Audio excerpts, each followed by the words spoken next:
Love It or Lose It, Monday at 8:30 on Channel 3. Now, from the Disney MGM Studios in Florida, If We Pick the Winners.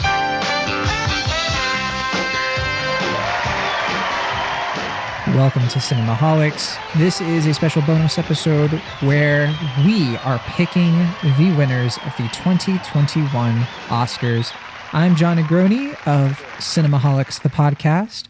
And then you can be like, and I'm Will Ashton of the Cinema Blend, whatever you want to do. Hello. No, you're supposed to say, and I'm Will Ashton.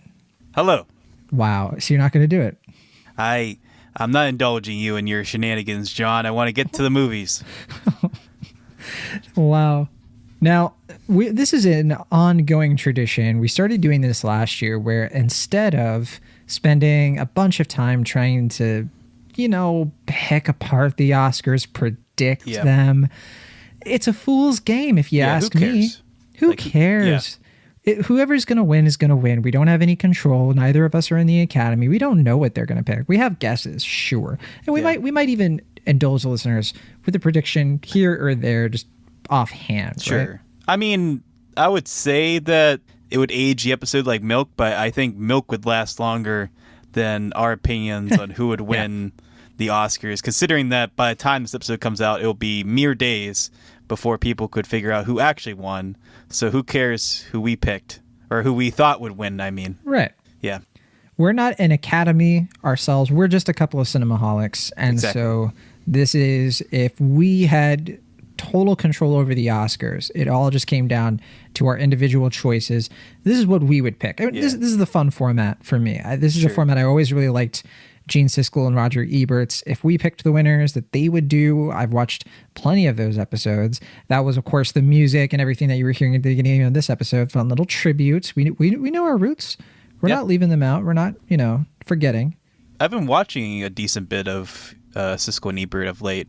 I don't know what it is. It's just been something. I don't know if it's like a nostalgia thing or just because I've been craving that type of combative energy that they have, but it's something to enjoy. It is. I revisit Siskel and Ebert in waves. I have periods of time where I just feel like getting back into or rewatching some of their reviews, and I always find new stuff that I couldn't find. If you ever want to dig into their archives, lots and lots of stuff that they've done is on YouTube. It's all readily available there. People were diligent with their VHS tapes and were taping the program, and now we get to experience it all these years later. So yeah. And on that note, we are going to be going through the Oscars 2021 categories. We're going to say which things got nominated, people and filmmakers and all of that. We're going to pick the winner for each thing ourselves. I'll pick one, Will pick one, so on. And that's basically it. That's all we really have for you. And we're curious if any of you have your own winners to pick, especially for the big ones, of course. Definitely send us an email, cinemaholicspodcast@gmail.com, or hit us up on social media. Let us know who you picked and if it differed that much from us. I'm curious, though, what we might have in common with some of the listeners, especially with Best Picture. We'll be ending with Best Picture, similar as the broadcast. However, we're not going to be as coy. We're not going to save all the best, biggest categories for last. I've sprinkled in big things with little things, so there's plenty to enjoy. Now, all of that said, I do have one special caveat. We have not seen everything on this list, right? So there's 11 feature films on this that I have not seen out of, I don't know how many feature films got nominated. Sure. Right? I mean, there's a lot. I don't know off the top of my head. Yeah.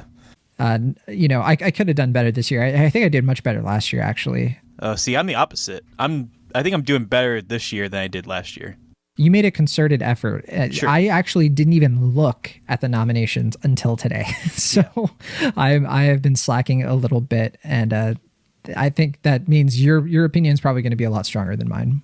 Because we haven't seen everything, particularly we haven't seen all the short films, I personally am going to be abstaining from 3 categories because there are 3 categories where I didn't see any of the films that were nominated. Because usually I see these things at the theater, the short films. I could have seen them virtually, but I usually make a thing of it, and I just didn't have that option this year, and I just didn't get into it. I didn't get to it, and so I apologize. But Will, I think you'll be doing some of those categories, if I'm not mistaken, the ones that I am abstaining from. Yeah, I believe the only categories that I'll probably have to abstain because I haven't seen 2 or more of the films would be best foreign language film and then best animated shorts. There are at least, I think, 3 features in the foreign language section that I haven't seen. And then there are 2 shorts in the anime category that I have not seen yet. So just for the sake of, having a openness and being aware that, if those shorts are significantly better, subsequently those features are, of higher merit than the films I have seen, then I don't want to come across foolish. So I'll have to abstain from those categories. Understood, and same here. And I think you're talking about best international feature film. It's not a foreign language anymore. Oh, sorry. I knew I was messing that up because they changed the name of it a year or so ago. Yeah. I couldn't remember which was the actual title, but my bad. I apologize. Another change is that they have not broken up sound mixing and sound editing. I think that's kind of dumb, truth be told. Because it's just because they just need to change the names because people just didn't understand the difference between sound mixing and sound editing. But they are different fields. It just doesn't make sense to combine them. I know most people will not care about this, and it's a small hill to die on, but it's one I have an issue with nonetheless. I don't have as strong an opinion on it, to be totally frank with you. I've always found it to be kind of a superfluous distinction, even though I agree. Yes, they are two different fields, but it is one of those problems where the voters don't understand the differences. And I mean, a lot of them do, because we should mention that the Academy voters tend to be filmmakers themselves, insiders, people who have made movies. Now, that said, I also have to get this out of the way before we begin, that we are not going to be putting in our own nominations. We are going strictly by what was nominated. So yeah, we're keeping in the ballpark. Yeah, that of course means that, we'll be picking things that ultimately we wouldn't have picked for that category if we had picked the nominations. That we're just kind of, we have some rules to go by, and that's fine. That keeps things simple. Yeah, I mean, it's going off of if we could vote. These are what we'd pick. We can't do a write-in, unfortunately. So yeah. We got to keep it in the lines. Maybe in future years we can allow ourselves one write-in per person. Who knows? Yeah, let's keep it in the ballpark, as I said. For this year, of course, but I'll keep bringing that up year after year. See if I can make you relent a little bit. But all right, let's get started. Our first category for Oscars 2021. And this will be decided probably by the time you're listening to this, because the Oscars are, of course, going to be later this week. But yes, the first category we're going to be deciding the winner on is Best Actor. This category is Actor in a Leading Role, and here are the nominations. First, we have Riz Ahmed, who is the star actor of Sound of Metal. There is Chadwick Boseman of Ma Rainey's Black Bottom. Anthony Hopkins, who stars in The Father. Gary Oldman, who stars in Mank. And finally, Stephen Yeun of Minari. Will Ashton, who do you pick as the winner? All right, so we're starting off the bat with a category where I haven't seen one of the films, and that would be The Father with Anthony Hopkins. So this will be a little tough. I'll have to admit that because I haven't seen that performance, I cannot evaluate it compared to the other nominees. However, if I had to choose, this one's tough because I do think this category is pretty stacked, and I don't take fault with any of the people who are nominated, but I think it's the safe choice, and it's a person who I think is going to win, but I'm going to have to go with Chadwick Boseman. All right, and that's who you want to win. That's who you'd be looking at the ballot and you'd be saying this is the performance of the year. Right, because I mean, not only was it, such a tragic loss, but when he comes into that movie, it's like a performance that, I mean, he just steals the show. I don't even know if he was technically supposed to be the lead in that movie, but when he's on screen, you just can't take your eyes off him. That's just a performance that completely owns the room. I mean, even outside of the circumstances of what happened and the tragedy around it, it's just a performance that is it feels like fire's under his feet, and he's just constantly proving himself. And I mean, it's one of the best performances of the year. But I mean, I'm torn because I really do like Riz Ahmed's performance, and I think that's an outstanding performance as well. But I'd have to pick Chadwick Boseman, I think. This is a tough category for me as well, but I'm actually with you on this. I pick Chadwick Boseman as well, and I think he will probably win the award. That is my, one of the few predictions I'll give. And it's because of what you said. I think he'll be getting it as a legacy award. It will be a posthumous Oscar, and I think the Academy will be giving it to him because he won't get another chance, and because this is one of the absolute best performances of the year, bar none. But like you, I do see the other actors in here, and with the exception of Gary Oldman, I could honestly give this award to anybody else. Riz Ahmed, of course, I really struggled with not giving it to him. Anthony Hopkins, who is doing incredible things in The Father, particularly at his age, and how he lands that film is truly extraordinary. And then Stephen Yeun, my heart wanted to give this to Stephen Yeun. I think that he is fantastic in Minari, and we'll be talking about Minari plenty throughout the rest of this conversation. But yeah, ultimately I give it to Boseman, because I think Boseman and Ma Rainey, even though Ma Rainey isn't one of my favorite films of the year, it's like you said, he steals the show. I think this performance is it's outlandish in all the right ways. It's bombastic. It's just a miracle of a performance, considering that he was ill while he was making this movie, and the emotion that he brings to it, likely tied to the fact that he might have had it in his head that this could be one of his final performances. He does not take any of it for granted. Absolutely. And it's a knockout performance for so many reasons that we haven't even gotten into. Yeah, no, I completely agree. So that is actor in a leading role. There is a consensus with Chadwick Boseman. All right, starting off on a good note, in agreement. So, but I don't know. Yeah, I don't know if we're gonna be on the same page with this next one. So, best documentary feature. The nominees include Collective, Crip Camp, The Mole Agent, My Octopus Teacher, and Time. I'll get out of the way that there are two films on this list that I have not seen: The Mole Agent and My Octopus Teacher. I did plan on seeing Octopus Teacher, and I was looking into seeing Mole Agent, but I missed both of them. Sure. But I'm still voting because I have strong feelings about the other three nominees. Sure. But we'll start with you, Will. Which documentary feature do you pick? All right. Well, I still need to finish Crip Camp. I was actually watching that before we recorded. I still have, I'll admit, like 35 minutes left of it, so I haven't seen the full film yet. We're starting off with some of the categories where I haven't seen every film, so I apologize. But I'm doing it on purpose. But I have seen the other four films, and I'll let you know, John, that the Octopus Teacher, or My Octopus Teacher, and The Mole Agent are two of the weaker films in this category. In fact, I think My Octopus Teacher is not really a good documentary.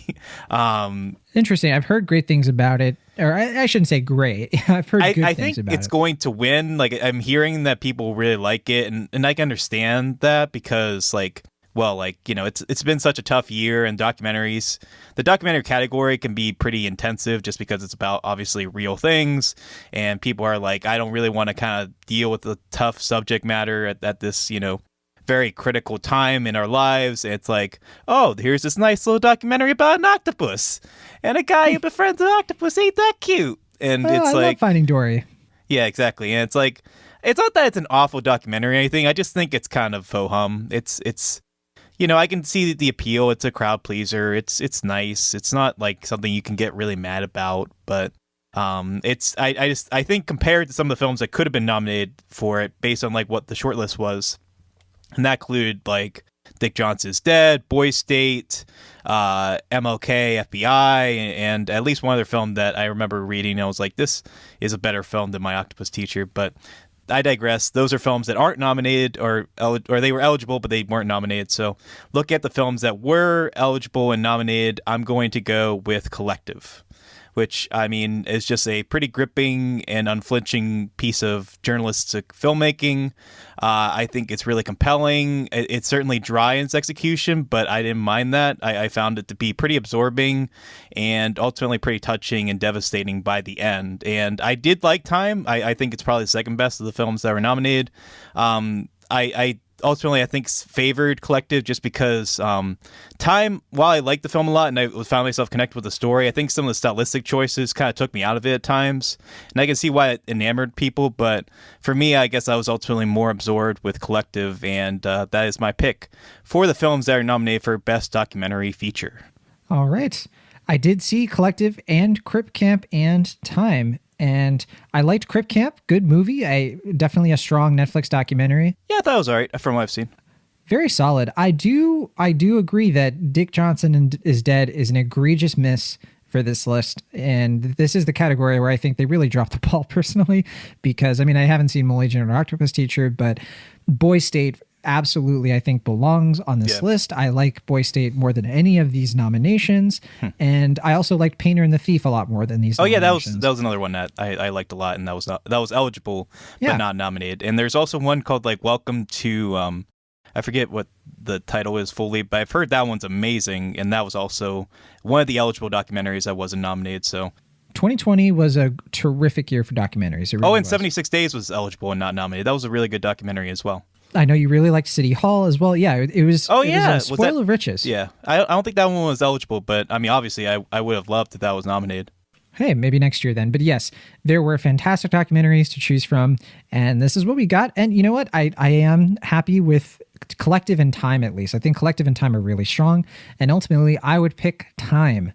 Now, like you, I do really think Collective is a really good documentary. I know Abigail Chessie was also a really big fan of that movie, but Time, that is a movie that is in my top 20 of the year. And the reason is because I think that it is unlike any other documentary that I've seen in recent years. This is the Amazon Prime Video documentary that premiered at Sundance. I didn't catch it till later in the year. I talked about it briefly on the show at one point.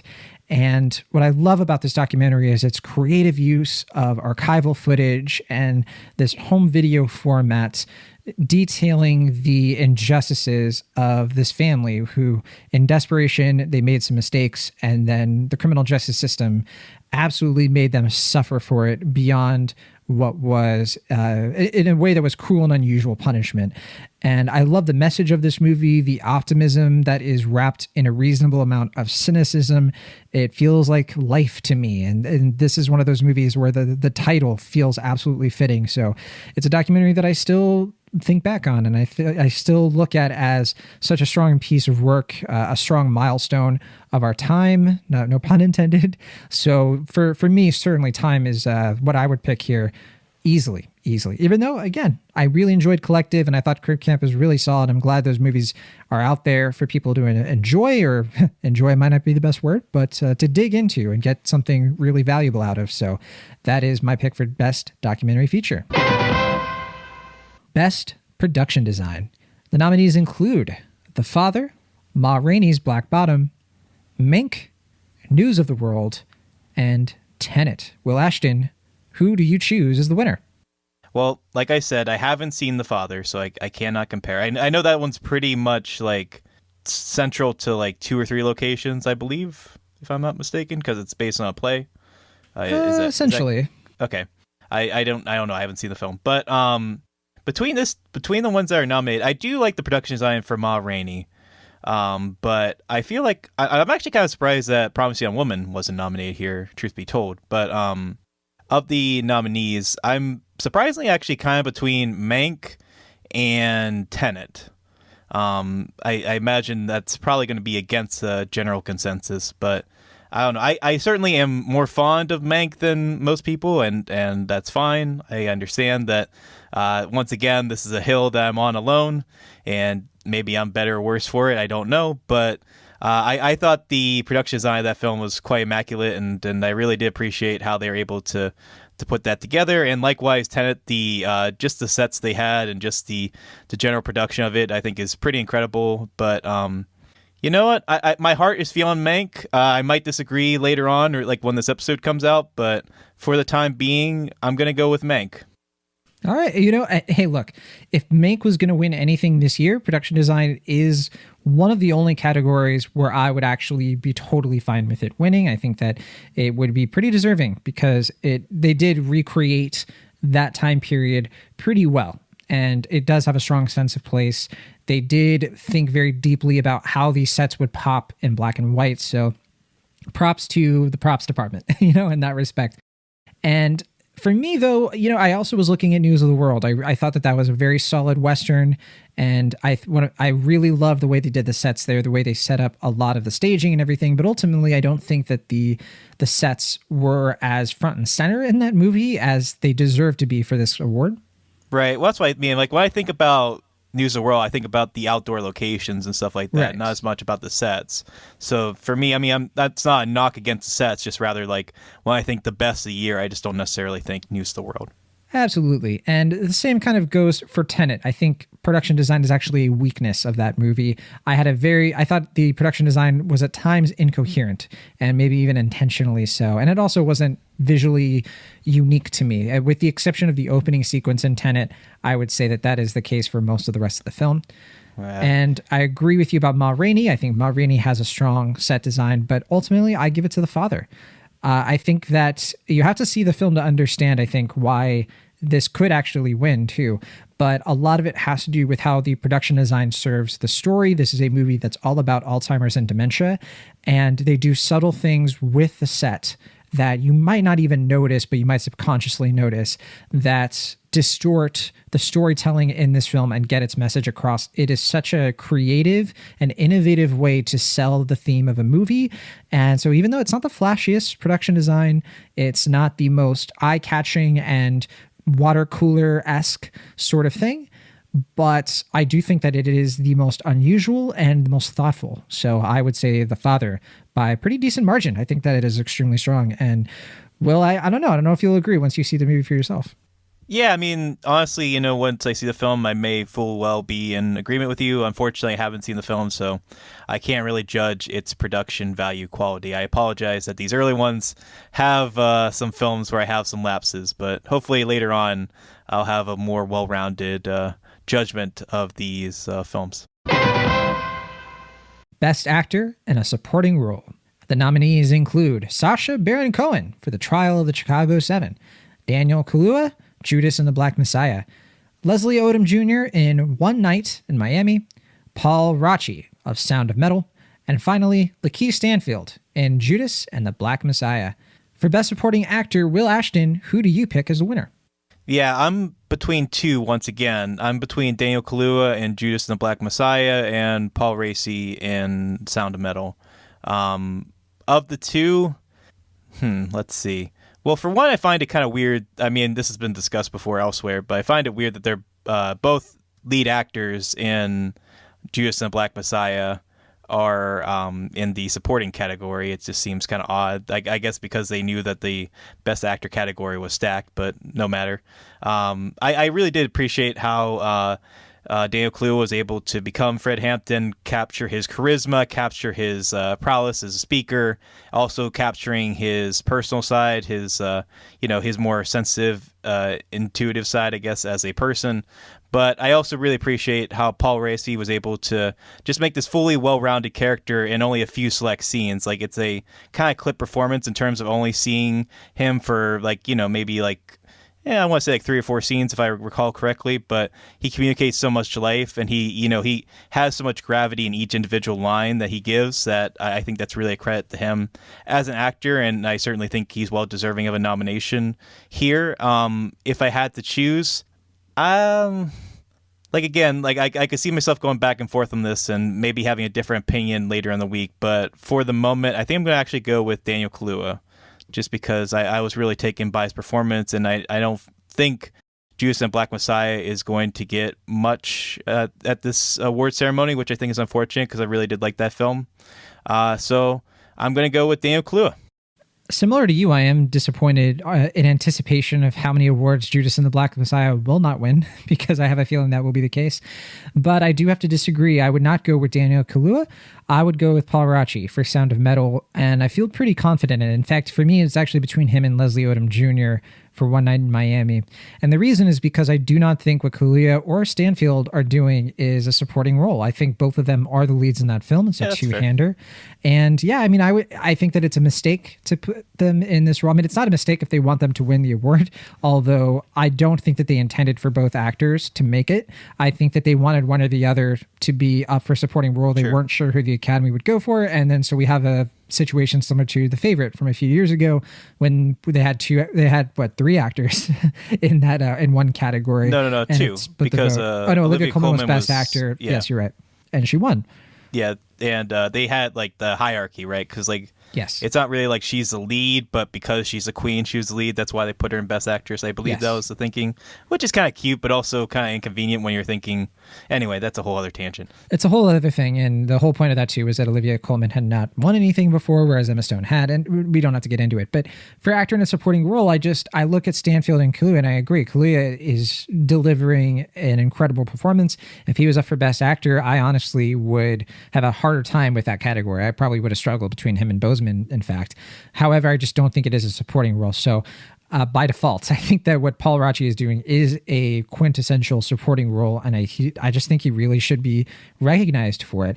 Also really like Leslie Odom Jr. I think that in One Night in Miami, he is very key to that film working. However, I also think that the other roles are also really equally weighted in that film. It's more of an ensemble. And I think Paul Raci is doing a performance here that is just a bit more memorable, a bit more special, I think, in the grand scheme of the 2020 movies, for a lot of the reasons you already said, but particularly it hit a note with me. It's a challenging role that, unlike the other ones on this list, I really had a hard time dealing with what this movie was saying. Sound of Metal. Sure. Just my own personal ties with disability and being deaf, and what he is sort of saying in this movie, I did not accept. I found it hard to swallow. And the fact that he did that as in a supporting role is kind of extraordinary. So I definitely would want to award Paul Raci. I think that he absolutely deserves it, and it's the most memorable of these performances for those reasons, even compared to Kaluuya and Stanfield, who I think do bang-up jobs in their own right. But I think we could both agree that Sacha Baron Cohen does not belong on this list. Yeah. I think that is actually a bad performance. I was wondering if you were going to say that. Yeah, it's not terrible, I guess. I mean, it looks worse when stacked up with these other ones. Yeah. I'll put it that way. I mean, it's like the type of performance that I can see the clip they're going to play, and like it's a very showy performance, and it's nothing against Sacha Baron Cohen, who I think is a very fine actor.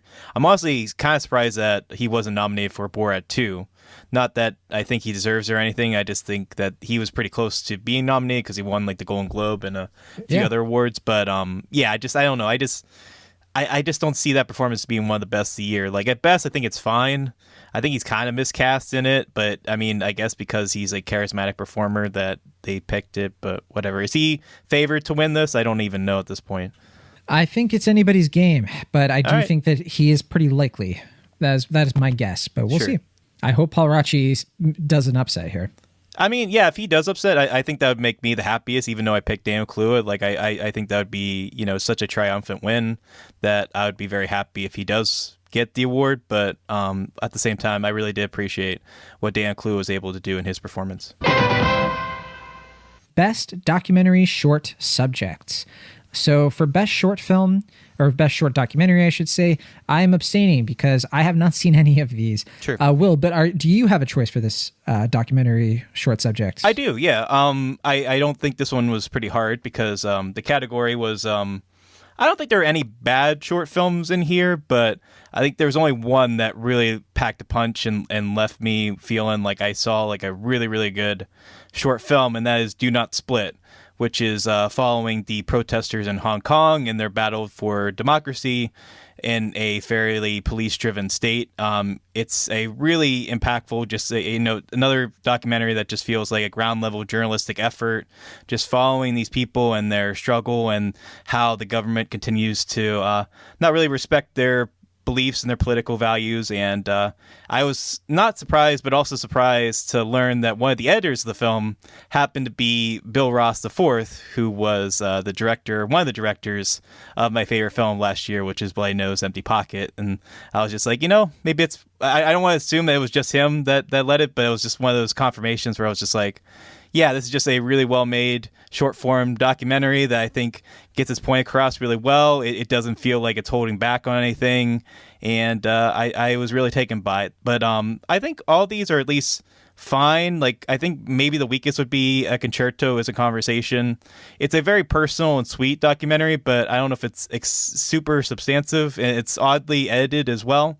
And then with short films like Hunger Reward and Colette, it's one of those things where, like, especially as we've been watching more documentaries, there's kind of this thing where, I don't want to get into this too much, but it's kind of like how much this is like exploring journalistic truth and how much this kind of feels like it's almost exploiting the subjects. And I don't know exactly with those two films. Like, it kind of I felt uncomfortable watching both those films in ways I'm not 100% sure I was supposed to feel uncomfortable, if that makes sense. I don't know what to say about that, but I do think Hunger War is really well produced, and it's a very hard watch, but and it's certainly, I think, an important message, but it's just a tough one to get through, and likewise, so is Colette. I'm trying to remember, so what was the other one that was nominated? Do you know off the top of your head?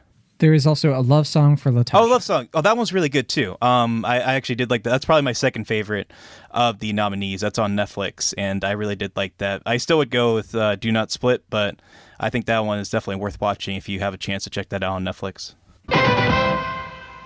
Best animated short film. And this is another one I will be abstaining. I abstained from 3 altogether, and so this is the second out of 3. Of the animated short film nominations, I'll list them out this time. There is Burrow, Genius Loci, If Anything Happens, I Love You, Opera, and Yes People. Will Ashton, do you have a pick for this one? I am probably also going to abstain because I haven't seen Opera or Yes People. All right. Well, for that reason, we will not be picking one for here. In fact, the only one of these that was even on my radar was Burrow. I think because that's on Disney+. It's very sweet. I have actually seen it twice. It's very nice. I don't think it's a Oscar-winning short necessarily, but it is very cute. It's worth a watch. Best Actress. For Actress in a Leading Role, nominations include Viola Davis for Ma Rainey's Black Bottom, Andra Day for The United States versus Billie Holiday, Vanessa Kirby, Pieces of a Woman, Frances McDormand in Nomadland, Carey Mulligan in Promising Young Woman. Well, Ashton, who do you choose as the winner for Best Actress? Another one where I find myself kind of torn. I do really like Frances McDormand's performance in Nomadland. I feel like that's becoming less of a popular opinion because public opinion, it seems, has turned on Nomadland, but no matter. I thought what she was able to do in terms of character work and really developing this character in a pretty grounded and sincere way, and also carrying this film throughout, including a lot of, intuitive patches where it's just relying on her facial expressions and her internal dialogue, I thought was really impressive, and I was definitely taken by his performance. And I don't think there's a bad one in the bunch here. I mean, I definitely even like Vanessa Kirby, who I think is kind of getting overshadowed here, because it seems like of the other 4 nominees, like it's almost anyone's game at this point besides her, and I feel kind of bad because I actually did really like her performance in Piece of a Woman. But if I had to pick, and this might be a little strange because it's the film of the nominees I think I liked the least, but it's the performance that I think I also liked the most, which is Audrey Day in The United States versus Billie Holiday. And I think the reason I'm going to go with that is partly because, for one, I mean, Frances McDormand, she has 2 Oscars at this point. I feel like she's been pretty well recognized, and I don't know, it just feels like less exciting if she won, even though I think this performance is certainly a lot better than 3 Billboards Outside of Ebbing, Missouri. But I just feel like what she was able to do, especially as a first-time star, and really carrying this movie in an impactful, meaningful way, it just makes me more frustrated that the movie itself couldn't support her more and be more worthwhile. But I think her work here as an actress, especially as a first-time actress, it just has that spark and that authenticity I think is really impactful. Likewise, I do really like Carey Mulligan's performance, but I don't know. I think I'm going to have to go with Audrey Day on this one, and I'm curious to see where you land. This was one of the toughest ones for me, and it's because, like you, I think all of these performances are deserving. I'd be happy with anybody here winning. I think that the best movie here is Promising Young Woman. That's my favorite of these films. I think that it is the strongest. I think it is the most provocative and interesting. It's definitely the most provocative, yes. Definitely the most provocative, sure. I do like Pieces of a Woman. Like you already know I don't like United States versus Billie Holiday, and I like Ma Rainey's Black Bottom. I at least like all of these performances, and I did struggle a bit because, similar to you, I really wanted to give this to Andra Day. I think that she is a tremendous talent, and I think that just this nomination is great because I hope that it will put her into some better films, but I just can't go with this because I think the movie is so weak. And fair enough. For that reason, and I do think that I don't think Frances McDormand has a great shot, but I would pick her as the winner myself. And similar to what you said, she's already won a few Oscars. She won an Oscar pretty recently. The Academy doesn't usually give it to people who've won recently. It does happen, but doesn't happen often. Yeah, like Tom Hanks. But I do think that this is the far, far more deserving win for her compared to Three Billboards. I think Nomadland is not my favorite movie of 2020. I think that it has a lot of issues, and I'm glad people are discussing it and having very reasonable conversations about it online. I'm being sarcastic because people are not. But that said, I think the only reason this film is as gorgeous and memorable and touching as it is because of the way that Frances McDormand bridges the gap between the audience and the supporting cast. And it's such a selfless acting role that she does here. Because I think the key to this movie working is the supporting cast, ironically enough. But it's only because as the actress in the leading role, Frances McDormand is so humble and is so transparent and forthcoming to the audience that I'm able to connect with other people through her. And she's doing something on here that's just, I think, on a different level than the other performers, even though I think they're all doing their own unique individual great things. And I personally was also considering Viola Davis. I think that she makes Ma Rainey's Black Bottom a far more tense and engaging and of the moment film that it otherwise would have been. It's a standout performance, to be sure. But yeah, ultimately I would go with Frances McDormand, and pretty confident in that one. Okay. Fair enough. Yeah, I mean, for me, the only reason I wasn't really going with Olivia Davis because I feel like Chadwick Boseman owns that movie, and it just feels like her performance kind of gets a little bit overshadowed in comparison. But I do agree with you, that is a great performance. Like I said, no bad performances here, in my opinion. Film editing. So the nominees for this one, very interesting set of nominees here. We have The Father, Nomadland, Promising Young Woman, Sound of Metal, and The Trial of the Chicago 7. Will Ashton, who do you choose as the winner? Well, like I said, haven't seen The Father, but of the ones I have seen, I do really like the editing in Promising Young Woman. I think that's a really tight script, and I think the editing complements that as well. Otherwise, I think I'm going to have to go with Sound of Metal. I just think that's a really compact film, and I think the way that the editing is able to get us into the perspective of our main character is really effective, and yeah, I think that's my pick. I also considered Sound of Metal for sure. It was a tough choice. I think that the editing in that film is very good. The structure of that entire movie is definitely strong and allows us to definitely connect with the main character in a great way, because we spend a lot of the right amount of time with him in certain moments of his life that this film decides to outline. But I have to go with The Father. The Father is a masterclass in film editing.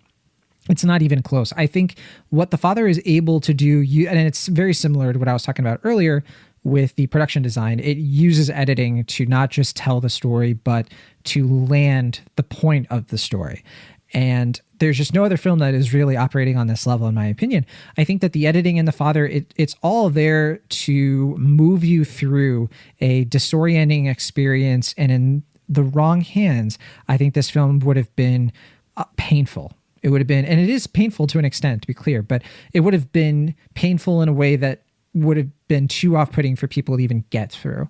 But I think instead, the way this movie is paced, the way that certain scenes cut and go back and forth and merge and overlap, it all is bizarrely cohesive. I don't fully understand it myself, and I love it when the editing in a film is so good that I feel like I could not replicate it. It's like it's a against type thing, because sometimes you look at a film and they make it look easy, and that's certainly of its own merit. But this is one of those cases where I look at this and I'm like, I could never do that, and it inspires me that people in the world can make movies like this. So absolutely The Father. Well, Ashton, I'm so sorry you did not see The Father, because I wish you could weigh in on that, because yeah. Oh well, I'll see it soon, hopefully. Let's move right along into live action short film. This is the last one I will be abstaining from, because again, I did not see any of these nominees, but I know that you have some thoughts on a few of them, Will Ashton. So from what I can tell, I mean, just based on some reviews and recaps that I've read, it sounds like White Eye is the strongest of these, which is unfortunately the only one I haven't seen. So I can't weigh in on that. And I have a feeling that will also be my pick. Just reading about what it's about and how it was executed, it just seems like a really solid short film, but I cannot personally weigh in with my thoughts on it because I have not seen it. Hopefully that'll change soon, because I believe it's supposed to be on HBO Max fairly soon. They didn't specify when, but they say it's supposed to be on there sometime this month, so hopefully soon I'll get a chance to see it. But of the ones that were nominated and I have seen, I'll say that I think The Present is really strong. It kind of took me a minute to kind of figure out what it was going for, but that was one that kind of slowly crept up on me, and by the end, I really did appreciate what it was going for and how it was able to be sort of simplistic and character-driven, but also able to get its point across in a pretty open and emotionally investing way. Likewise, I'm trying to remember. So what were the other nominees besides Two Distant Strangers? There was Feeling Through, The Letter Room, and The Present. Yeah, I think of the ones I've seen, I might actually give it to Feeling Through, just because I really appreciate what that movie was able to do in terms of being, from what I've read, the first film of any kind, short or otherwise, that featured a deafblind actor. And it's a 15-minute little short film. It's on YouTube as of now. And I think some people are knocking it for the score, which admittedly can be pretty maudlin and kind of over the top. But I just think the performances here really carry it. And it certainly just won me over in terms of its sweetness and sincerity. And likewise, The Letter Room, this is the one that Oscar Isaac did with his wife, who directed. And it's good. I mean, I definitely think it's a nice little character piece. Part of me kind of feels like it might have just been better off they just made it a feature film so we could kind of develop the character a little bit more and get a little bit more time spent with him. But it's nice. I can see why it's nominated. Two Distant Strangers is the only one of these that I think is not a good film. And I don't know if I feel comfortable getting into why, but I just think it's a pretty misguided effort. And I think the way that it portrays Black suffering is not ideal, and I feel like it just didn't. I think it gets its point across, but it gets its point across fairly early on, and then we're left to see Black characters suffering for an extended period of time, and I just don't quite think it works, unfortunately. And given the track record of the Best Live Action Short Film category, that seems like why it's going to win, because in recent years I've noticed that the short film that is either misguided or kind of clunky in its execution tends to win, because I guess the Academy does not align with my taste in this category, at least based on Skin and whatever the awful short film that was last year that won. Yeah. So I don't know if this is going to win, but I have a sinking feeling that it is. But I would say if any of them wins, I would prefer if it wasn't Two Distant Strangers, because I just don't think it's very good. But we'll see what happens. All right, let's move right along into Best Actress in a Supporting Role. For Best Supporting Actress, the nominees include Maria Bakalova, Borat's subsequent movie film; Glenn Close, Hillbilly Elegy; Olivia Colman, The Father; Amanda Seyfried, Mank; and finally, Ya Jung-yoon, Minari. Well, Ashton, who do you choose for Best Supporting Actors? Oh, I feel like this is going to be a drinking game at this point.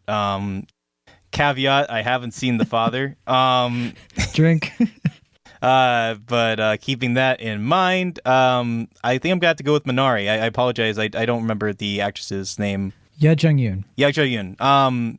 I think her performance, I mean, such a great actress, and I think what she's able to communicate here, like I said, in terms of like character and just, just bringing so much life and just really producing a really well-rounded character and a performance that is very touching and emboldened and just also so very sweet, but in a way that's kind of idiosyncratic. I think this is a really, really touching performance, and that's no disrespect to Maria Bakalova, or how you pronounce her last name? Maria Bakalova. Bakalova, who I think is probably the most memorable of these performances, just in terms of people talking about the most and just, discussing her as a, breakout star or whatever. But I think I'm going to have to go with Minari on this one. We are of the same mind, Will, and yes, Ya Jung-yoon, I think, is the clear choice. I have no reservations whatsoever. And this is definitely one that if she does win, I am going to be so excited and so happy for her, because it has been a long award season and she's put a lot of work into it. She has broken a lot of milestones for her, for Korean actresses getting this far in the awards race. And I just think that Minari is a movie I've seen 3 times now, and I love this movie. I actually, at this point, I'm wondering if it actually was my favorite film of 2020 with a little bit more hindsight. I put it down as my number 2, but at this point, I think it might actually be my number 1. And she is one of the main reasons why.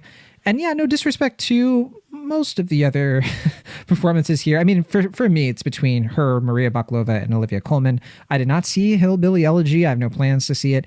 Oh yeah, that's the weakest of the nominees, and I do think it is kind of funny though that this is, I think, the 3rd performance in cinema history that's been nominated for both a Oscar and a Razzie at the same time. Yeah, I think you're right. It's the 3rd, and I don't think they've like a person who's been nominated for both. I don't think has ever won either of them.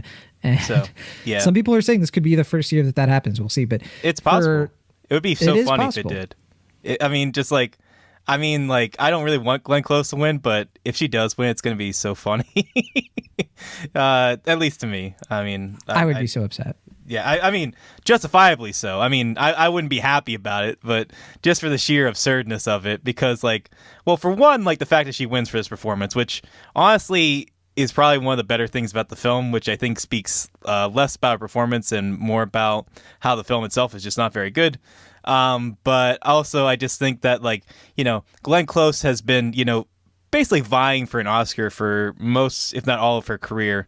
You know, like, gotten nominated so many times, like, gotten so close to winning so many times, and like the time she wins is for Hillbilly Elegy. We thought she might win with The Wife. That she had a little bit of momentum there from a few years ago, but it didn't come to pass. But that said, maybe someday. I don't think though she's going to win for Hillbilly Elegy. I have a feeling, and I'm ready to have my heart broken about Ye Jung-yoon. And the other nominees are strong. I think that Amanda Seyfried is doing great things in Mank, a movie that I otherwise don't think is that great.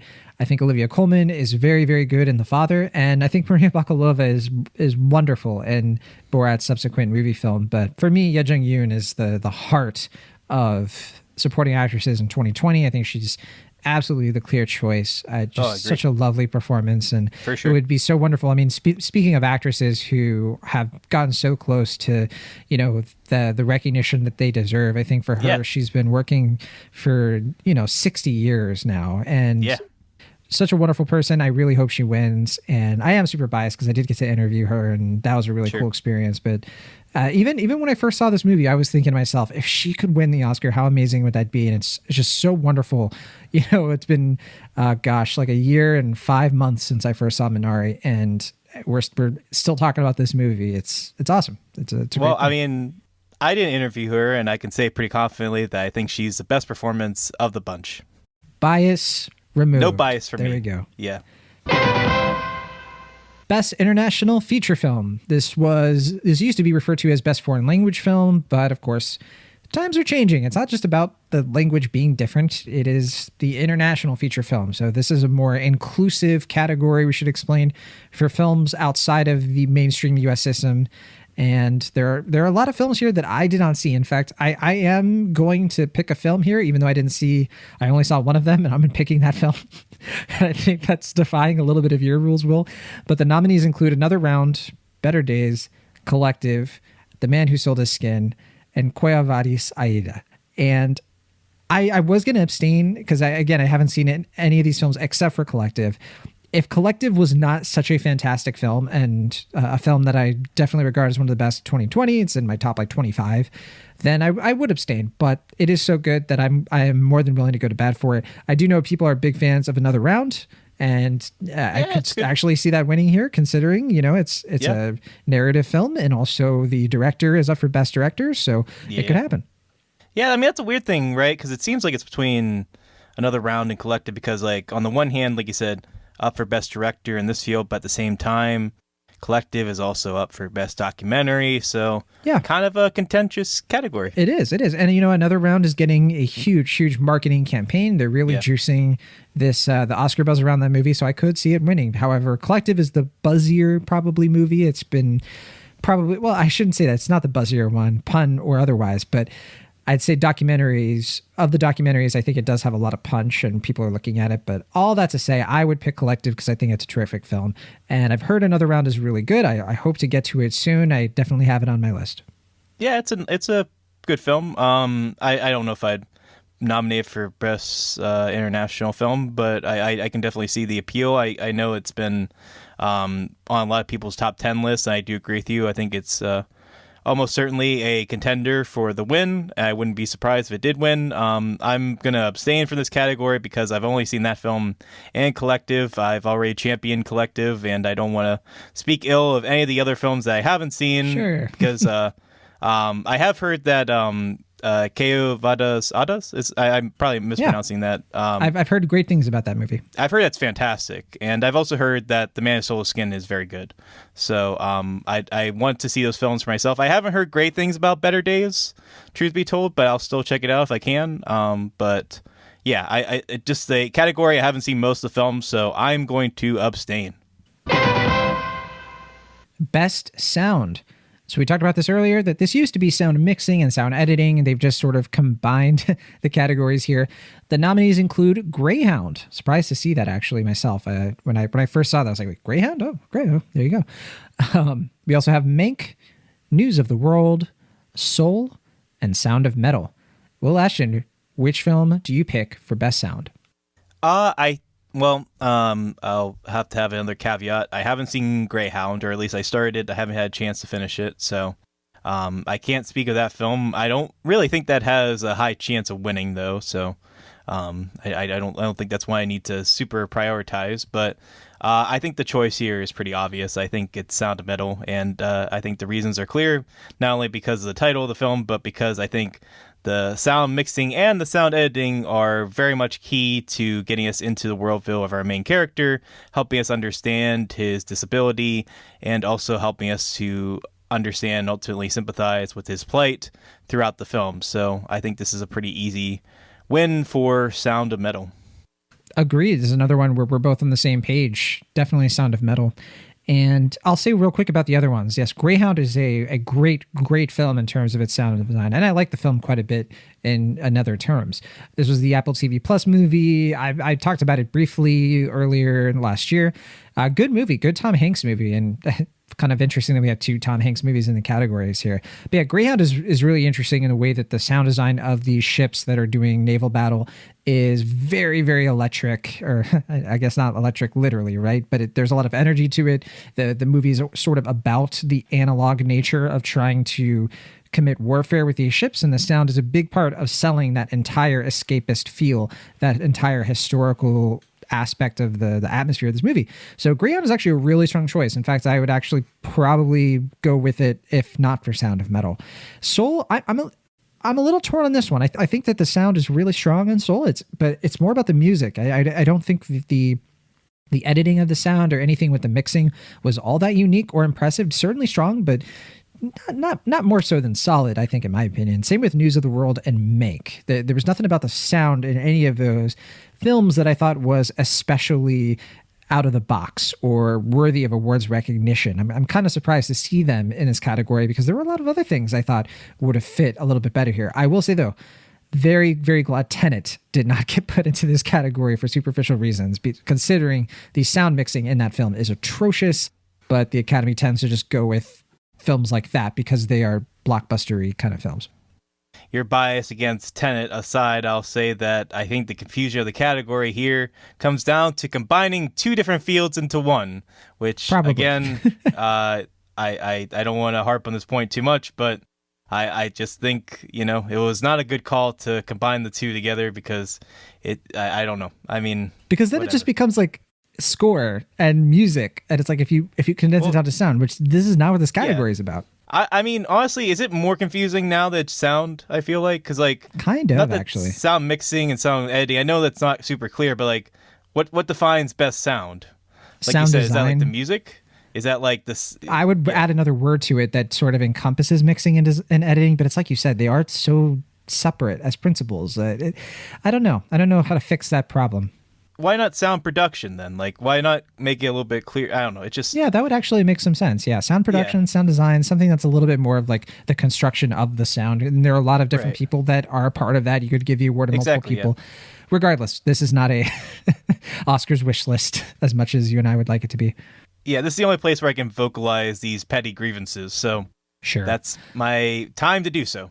But yes, with the other nominees out of the way, definitely want to celebrate Sound of Metal. I do think this will probably win, and the reason is pretty clear. I think if the running theme of the movies I've picked here have all had one thing in common, it's that this is just one of those cases where this aspect of the filmmaking tells the story and tells it well, and without it, the movie just does not work as well.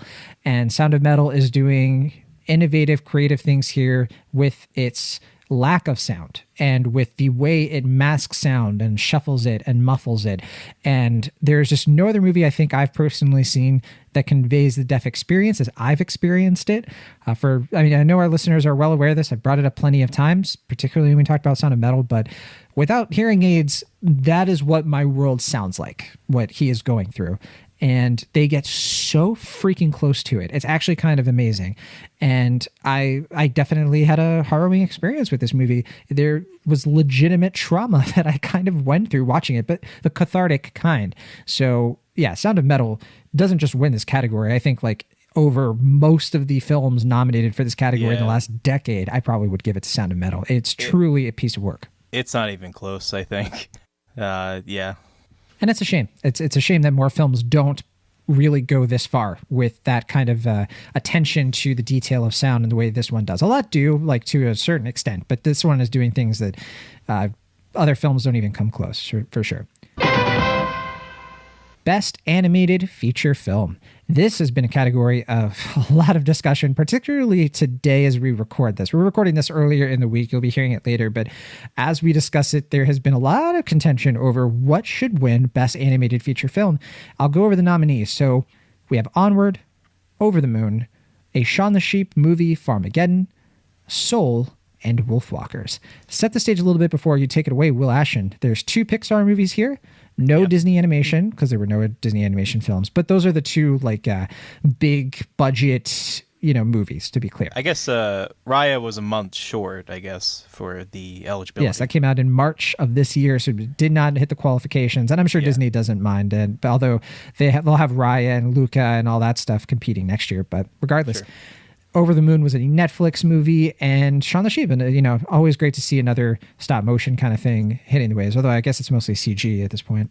I do. I mean, I can't give the Academy too much credit for a lot of things for a number of reasons, but I will give them credit in that when it comes to the animated feature category, they almost always go to bat for at least one stop motion animated film, even if it's not the best animated film. They're usually like, it's stop motion. That's such an impressive thing to do. So much hard work and time and effort went into making that movie. We got to give it a nomination, which, I agree. I genuinely think one of the only reasons Laika and Cartoon Saloon are still around is because these awards nominations give them a lot of juice. They really do.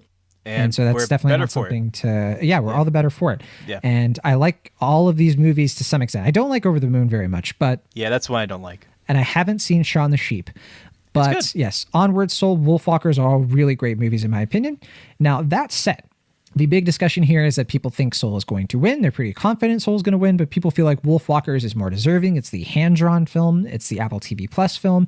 And people think that Pixar wins the award too often. It wins it when it doesn't deserve it. I think most recently, I certainly felt that way with when 2019, we saw Klaus lose to Toy Story 4. And I don't even remember if Klaus was nominated. I think it was, but it might not have been. It was, yeah. Okay. Good. But regardless, Toy Story 4 should not have won, in my opinion.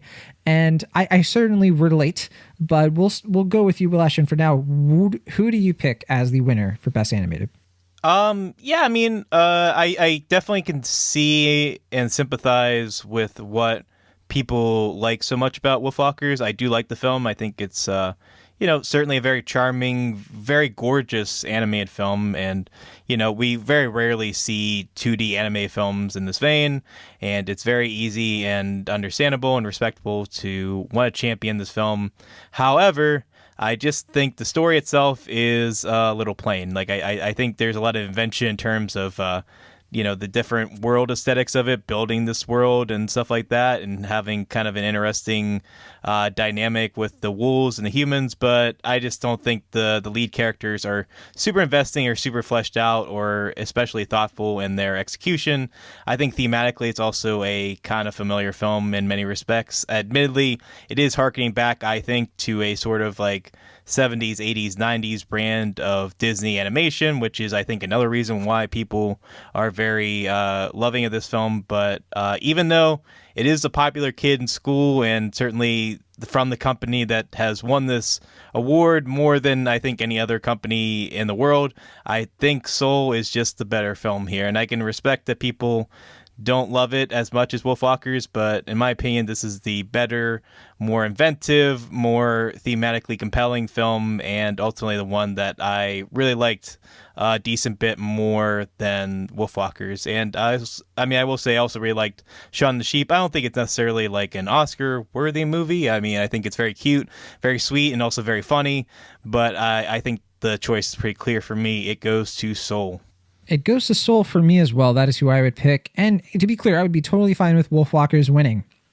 I think that it's great to see hand-drawn films still being made, and it has a lot of sweet story to tell, but I agree with you completely that I just do not find it a very remarkable film outside of some of the visuals. In fact, I didn't even think all of the visuals were all that amazing. There were times where I thought the animation was actually kind of flat and a little uninteresting at times. Well, I can't agree with you there, but very sparse, yeah. To the point where it's so minor, not barely even worth mentioning. But in terms of like the design of it, the look, the feel, the atmosphere, the differences between being in the city and being out in nature, all of that stuff is so beautifully realized. And it's so much care and attention was put into Wolfwalkers, and I'm glad that it definitely got the nomination, and it could win. It's very possible. I mean, people really like it, but I think Soul is for sure the front runner here. And I think it's because Soul just ultimately is a fantastic movie. People kind of are dissing a little bit on computer animation, but Pixar still is the king of the block in this respect. I think that we have to remember that Soul is essentially two animated films kind of working in conjunction, and it's kind of amazing that one film can have such a drastically different art design between these two worlds. They've done it before with Inside Out. I think they do it again to really great effect here.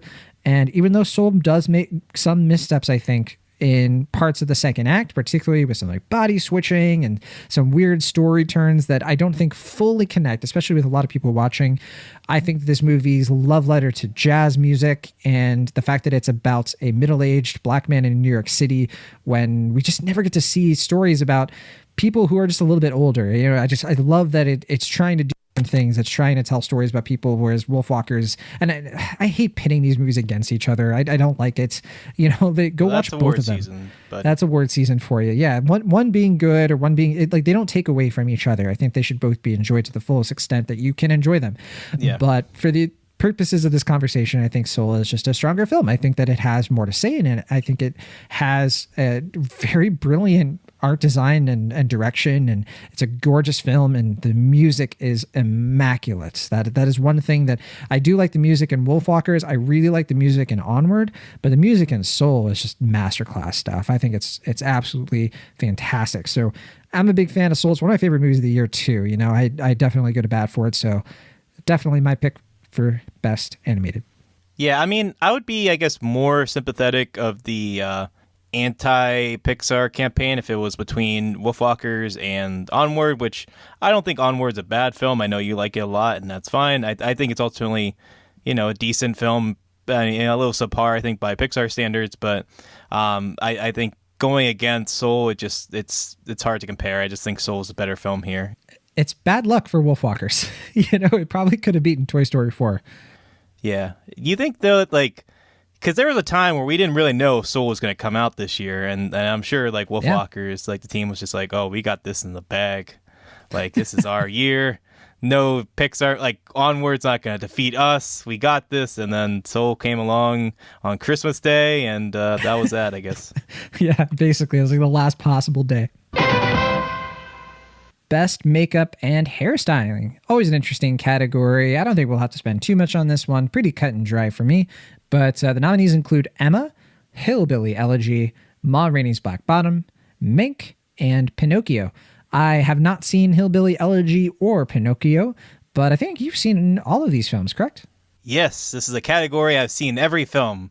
Same as the last one, I guess, too. But sure. This one, I think it's pretty easy, and it's one that I don't know if it's going to win. or not, but I think it's pretty heads and tails above the other films. And unfortunately, it's also the showiest in terms of makeup, which I kind of bugs me because I always feel like in this category they tend to pick the like showier makeup because it's like this is where they did makeup, and it's like, I mean, I don't think it's fair to disrespect the other films that have a little bit more subtlety in their work, but at the same time I think Pinocchio is the clear winner here. The makeup work they do in that movie is honestly pretty incredible, and I know you haven't seen the film, so I can't really talk about it with you in depth, but there's just some makeup effects, especially with like turning humans into animals or fish, that are pretty astounding, and it's just some really remarkable work that, clearly a lot of time and effort and love was put into making this very odd movie that I surprisingly actually liked a decent bit. Maybe I'll talk about that more in the other category that's nominated in, but it's one that I think surprised me more than most films nominated this year, and I will say that this makeup work is pretty outstanding, and I hope it wins. It's because it's my pick. Okay, I'm actually kind of surprised, and mainly because I haven't seen Pinocchio. I still struggle to believe that movie actually happened, but yeah, it did. Yeah, was I expecting to like the PG-13 Pinocchio live action movie? Certainly not. So take it from me when I say it's actually pretty good. There you go. Okay, well, my pick, however, would be Ma Rainey's Black Bottom. And I think that, yes, the makeup and hairstyling in here is fantastic. Obviously, Viola Davis is brought to life here to terrific fashion, but also Coleman Domingo, also Chadwick Boseman. I think that they just did a really great job with making these characters match the time period. The 20s are always very difficult because like you kind of have to get across that like the makeup was kind of cakey, and there were definitely like flaws to how the makeup looks like in close up, and they actually kind of nail that aspect of the time period, which I found pleasantly surprising. Otherwise, Mank, Emma, they have makeup and hairstyling. There was nothing about those films that really stuck out in any respect. So I get almost by default, I kind of give it to Ma Rainey's Black Bottom because I think that it actually, is a cut above in a lot of respects. So pretty easy choice for me. All right. Yeah, I'm very curious if you're ever going to see Pinocchio. I imagine you're not going to, but probably not. If you do ever get a chance to see it, I think you're going to see the makeup work and be like, holy moly, what was I thinking? Picking Ma Rainey. But fair enough. Alas, oh well. Best visual effects. Now, Will, I mentioned to you earlier, I had not looked at the nominations, and I thought I was being like pranked when I looked at this. I was like, wait, what? Okay. These are the nominations for best visual effects. Sure. Love and Monsters. No idea if that was an Academy Award nominated film. Loving it though. No, I agree. Yeah, I mean, I was surprised as well. The Midnight Sky, which I have not seen. Okay. Mulan, The One and Only Ivan, and Tenet. Which, yes, Tenet, totally saw that coming. I guess Mulan, because, it's a Disney thing. I'm actually kind of surprised that it got visual effects, but it didn't get anything for sound, because usually sound, like, there's some congruity between visual effects and like big splashy, big budget movies. But regardless, yeah, Mulan is in here. And then One and Only Ivan, sure. Why not? I mean, they weren't unimpressive special effects. No, they weren't. They really weren't. Yeah. But this is what happens when we don't have like 50 blockbusters in a year. Yeah. No Marvel movies. Yeah. No Star Wars movies. Yeah, this is what happens. But okay. Well, Ashton, who do you pick? It's pretty easy for me. I'm going to go with Tenet. The mix of CG and practical effects is always really impressive in Christopher Nolan's movies, and this is no exception. I think the practical effects and visual effects in this are just outstanding, and I think there's some of the most incredible action scenes that I've seen in any recent action movie. I think that's also part of the reason why I tend to go to this movie's bat, because I just think the action scenes are just pretty amazing, and I think that also is a credit to its visual effects. So that is my pick, which I think I'd give Love and Monsters like the second. That would be like my second pick, I guess, because I think the special effects in that are pretty impressive and actually pretty charming too, and I really like the character designs in that for the monsters. But nevertheless, I'm going to go with Tenet. Yeah, it's actually kind of unfortunate, because if Tenet had not been nominated, I would have gone with Love and Monsters. And it's only because the other again, I haven't seen Midnight Sky, but between that and like Mulan and One and Only Ivan, Love and Monsters, you're right. It has a lot of fun visual effects. It has a lot of charm to the visual effects. It's not, I think, the most amazing cutting edge presentation, but it definitely is strong in a year that I guess otherwise was not very strong. So that said, I'm just surprised that it's here. I'm surprised that they didn't try to get in something like Bloodshot, or I don't know. I suppose people in the Academy did check out Love and Monsters because Dylan O'Brien and Jessica Henwick deserve our attention. Who knows? Sure, they're like, oh, that Dylan O'Brien, he's just so darn cute. Yeah. I gotta see him with those monsters and that dog. Yeah. There you go. But yeah, it has to go to Tenet for me as well. I think that Tenet, look, the movie would be so bad if it did not have at least the visual effects on point, and it does. I think that like there are many scenes I can pick out that are so well realized, and that mix of CG and practical effects, the stunt work and choreography they were able to pull off and plan to such a meticulous degree. This is the stuff that Nolan is best at. I wish that it was the only thing that he would really focus on as director and just let other people write and figure out some of the story beats, because I just don't think he's as good with that sort of thing. But if you are in it for a feast of your eyes and spectacle, yeah, Tenet is the way to go here. I would prefer if he had someone else write his dialogue. I think him writing his scripts is fine. But I agree that I think he's better when his brother or somebody else kind of comes in and helps polish up his scripts. Best cinematography. Okay. The nominees include Judas and the Black Messiah, Mank, News of the World, Nomadland, and The Trial of the Chicago 7. Another weird collection of nominees, I have to be honest. Particularly Trial of the Chicago 7. No idea what this is doing here. Yeah, it looks like a TV movie. Yeah, exactly. Come on, but whatever. Will Ashton, who do you choose as the winner? Again, I think I'm going to have to go to bat for Judas and the Black Messiah, which I think is not only a really good-looking movie and filled with a lot of slick cinematography, but I think the way that movie is visually able to communicate the world that it lives in, the period design, in a way that is both visually and aesthetically pleasing, but also feels pretty grounded and true to reality. I think that's really a credit to the cinematography, who I believe is Sean Bobbitt is a cinematographer for the film, I think. That is correct. Yeah, and one of the best cinematographers in the business, and this movie is no exception. And even though I actually do really like the cinematography in Mank, I got the opportunity to see it in theaters, and I think that movie looks way better than people are giving an estimation. But at the same time, I think that's kind of safe. So I'm going to give it to Judas and the Black Messiah. Yeah, I think this is another strong category, at least for the non-trial of the Chicago 7 movies. I really like the cinematography in Mank. I think that is one of the stronger things about it. And also News of the World and Nomadland. I think that they're all strong, all visually beautiful movies with their own... It's a great category this year because they're all different types of cinematography. They're all doing different things and showing the range and the variety of what a movie can look and feel like.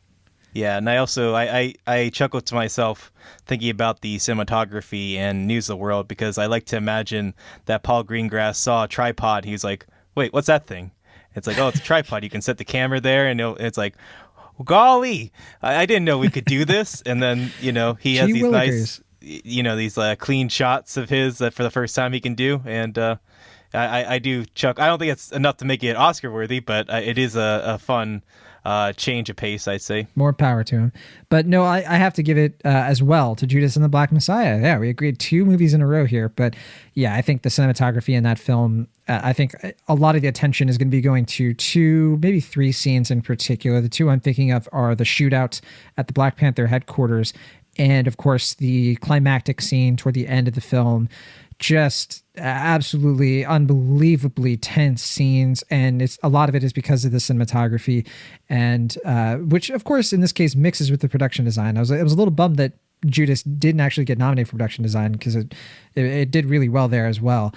That said, though, I think what I love about the cinematography in this is that it captures a mood and a feeling of this neighborhood in Chicago, a place that it feels small, but it doesn't feel too small. And I think a lot of that is because of the filters that they use, the way that they capture the total aesthetic and the atmosphere and just the feeling of this location, it's all pretty on point. And so, yeah, pretty easy choice for me. I think Judas and the Black Messiah, definitely one of the better films of the year visually and in terms of its story. So really glad that I really hope that it wins here, but I actually don't know who is going to get it. I could see it going to Nomadland personally, but if it goes to Trial of Chicago 7, we can just sort of just turn off the Oscars at that point. Maybe, I don't know. Yeah, turn it back on to see hopefully Chadwick Boseman win. Take a break. But stack break. Best original score. This was probably the toughest one for me. I really went back and forth here, but the nominees include Da 5 Bloods, Mank, Minari, News of the World, and Soul. Will, which did you pick as the winner? This is tough. I think I might actually give it to Soul, because when I think back on like which had the most like innovative score and like, especially with that score with from Trent Reznor and Atticus Ross, like it's like you were saying before, it's like kind of like two scores at once, but they're able to blend together in a way I didn't feel was that intrusive, and I felt in a way got us into the worlds and the despairing different environments that we need to get into. I think that's really impressive, and another credit to them as composers. And so I think I'm going to give it to Soul. Yeah, for me, this is a very tough choice because I'll just say off the bat, I'm going to give this one to Minari. I think Emile Mosseri is becoming one of our best composers, and he's good. He is so good at compositions, and he did quite a few last year. Kajillionaire is another one that he did very recently. Score. That is terrific. I wish it was on this list. But Minari is the soundtrack, the composition that I've listened to the most in the last year. I legitimately still listen to it every single day.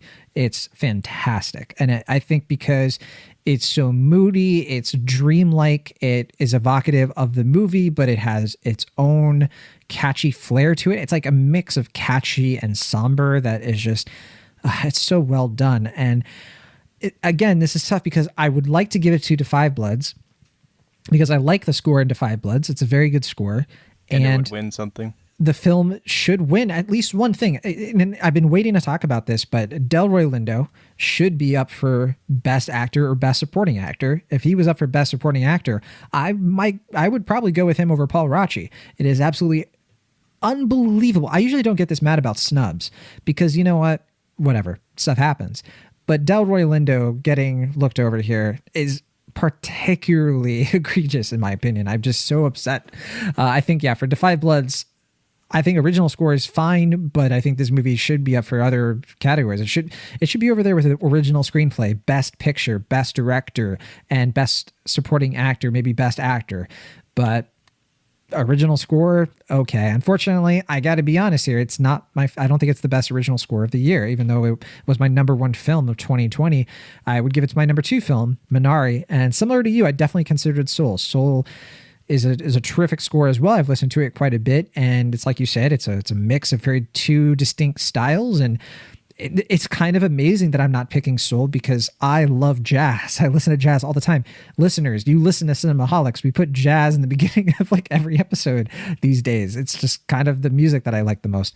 But I think there's just something a little bit more personal and emotional about the Minari score that is so personal. It's so emotional to me that it kind of overwhelms my otherwise obsession with jazz music. So hopefully people will understand that's how much I like the score, and they will go check it out if they have not already.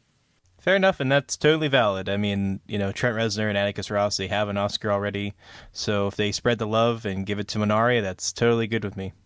Would love Mosseri to get an Oscar someday, pretty soon. I think he's more than well deserving. His score for Last Black Man in San Francisco.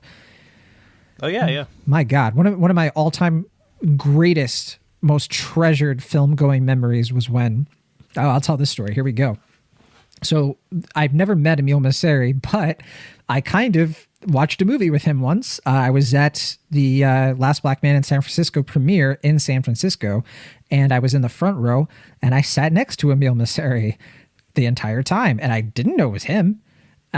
He was just sitting right there with his partner, and I was there with Sam Noland, and we were sitting in the front row, And at the end of the movie, the guy who sings the song in the movie got up on stage and started singing the movie. And then Emil Masseri got up next to me and walked over to the organ right in front of us and started playing his composition.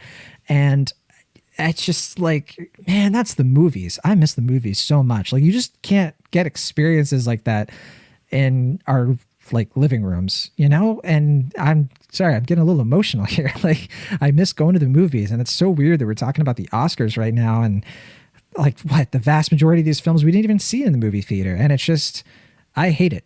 I'm upset. All right, I'm done. I'm done ranting. Let's move on.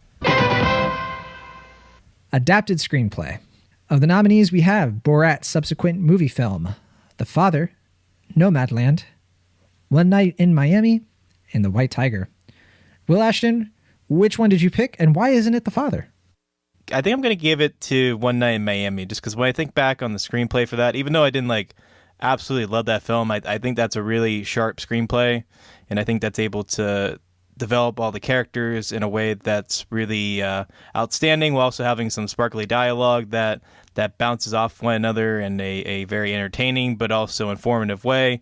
And even though it was, based on a play of well regard, I think it transitions into a film better than I anticipated, even considering that it's all primarily based in one location. So if I have to choose, I think I'm going to go with One Night in Miami. But tell me why you consider The Father to be the actual film that deserves to win in this category. No, Will Ashton, I would also choose One Night in Miami, and here's why. I think that you're spot on. I had the exact same feeling with that movie. And look, The Father is also based on a play. That's what it's being adapted from. And I did struggle with this quite a bit, because I think I've already gushed about The Father and the way that they were able to make this movie as good as it was. But first of all, I've already considered The Father for so many other things that I think this would be the part in my ballot where I'm like, you know what, other films did really great works, and the differences and distinctions between them are so arbitrary and marginal that I feel totally fine elevating One Night in Miami in this case. I think it's very well deserving. And I think mainly too because One Night in Miami is such a difficult thing to adapt compared to The Father, because it's dealing with real people. And so I think that it gets a little bit of extra credit in that regard, because they had to not only take this play that was playing around with a fictionalized version of real people's lives, but to bring that to the big screen and then add a cinematic flair to it. That's really hard to do. And The Father doesn't have that same list of challenges. So sure.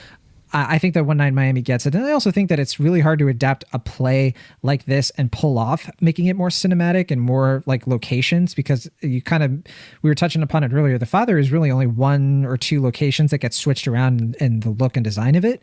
Whereas One Night in Miami goes to different places. It goes to different spots, and they had to add things to the screenplay to really make it work. So I think that it is a very, very strong effort, and I'm really happy that it is getting as many nominations as it is. I'm a little bummed that it probably won't be winning a lot of things at the end of the night. Particularly, it wasn't up for Best Picture, which I think is a shame. But for adapted screenplay, it's definitely the strongest one of the bunch for me. Yeah, and I would also say that I think the screenplay is very good about recognizing the legacy and iconography of its stars, but also making them human and not having either or suffer in the process. I think that's also a really impressive thing that Kemp Powers does in a screenplay, and I think that's another testament to why it should win in this category. Agreed. Glad you mentioned Kemp Powers, who also, great year for him, considering what he was able to do with Soul. Fantastic film that should have been nominated for Best Picture, but I digress. And also I should say Best Original Screenplay. Kind of surprised Soul isn't on that list, but, animated films, they don't get no respect. Best Costume Design.